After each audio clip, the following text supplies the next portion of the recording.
Hey everyone, and welcome! Today, we are going to build your absolute must-have pre-flight checklist for getting into the crypto world. Seriously, before you even think about putting a single dollar into a new token, running through these 3 simple steps could be the difference between a great call and a really costly mistake.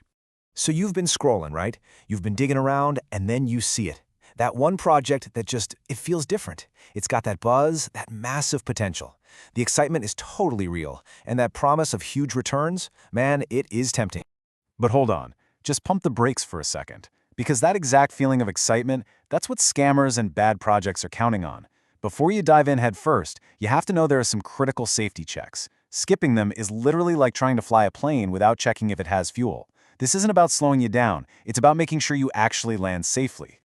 Okay, so here's our game plan. It's super simple. First, we'll check the community, then we'll look at the code, and finally, we'll analyze the holders. But you gotta stick around for the end, because we're gonna talk about the golden rule that pulls it all together, and why the order you do this in might just be the most important part of all. All right, let's get into it. Step 1 is all about the people, the community. We start here for a really good reason. If there are no real, passionate supporters behind a project, then the cool tech, the fancy tokenomics, none of it matters. Think of this as your first, and honestly, your most important filter. And this slide just lays it out so perfectly.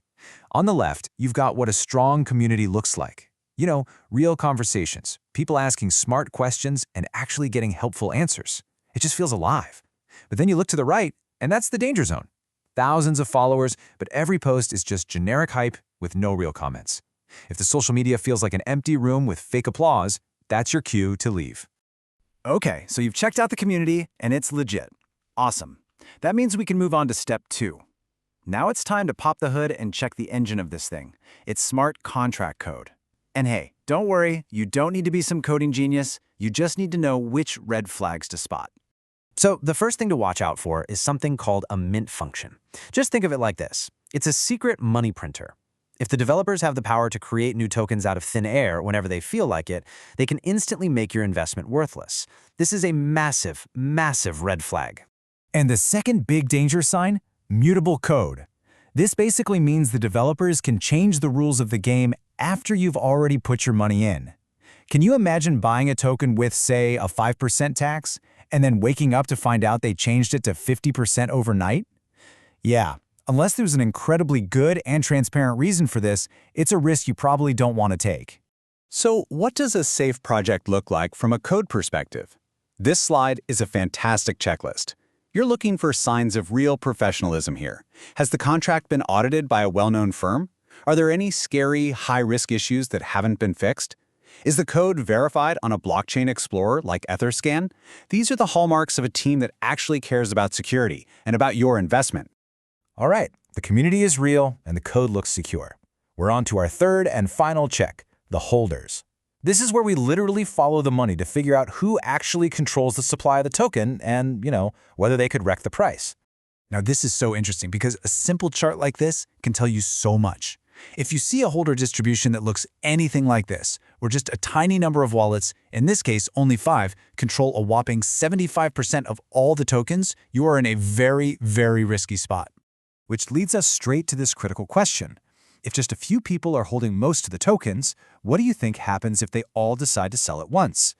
Well, the answer is pretty simple. They can single-handedly tank the price, leaving everybody else holding completely worthless bags.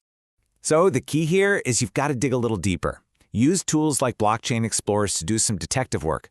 Do you see a bunch of wallets that all seem to be moving funds together? Have any of the big wallets been flagged as scammers before? This is the kind of research that can literally save you a fortune. Okay, we've gone through the 3 checks, but now we're at what I think is the most important piece of this entire explainer, the golden rule. It's not just what you check that counts, it's the order you check it in. And this slide just lays it out perfectly. You always start with the community. Why? Because if it's fake, you stop right there. You just saved yourself a ton of time. If the community is real, then you move on to the code. If the code is unsafe, you stop. Only after you've confirmed both of those things should you spend any time analyzing the holders. This sequence makes your research so much more efficient. And we'll leave you with this last really powerful warning. Don't rush. I know the temptation to just jump in on a hot project is strong, but this checklist is your shield. By following these steps in this exact order, you stop gambling and you start making an informed decision. So the real question isn't whether a token is good, it's, are you willing to take just a few minutes to actually protect your money?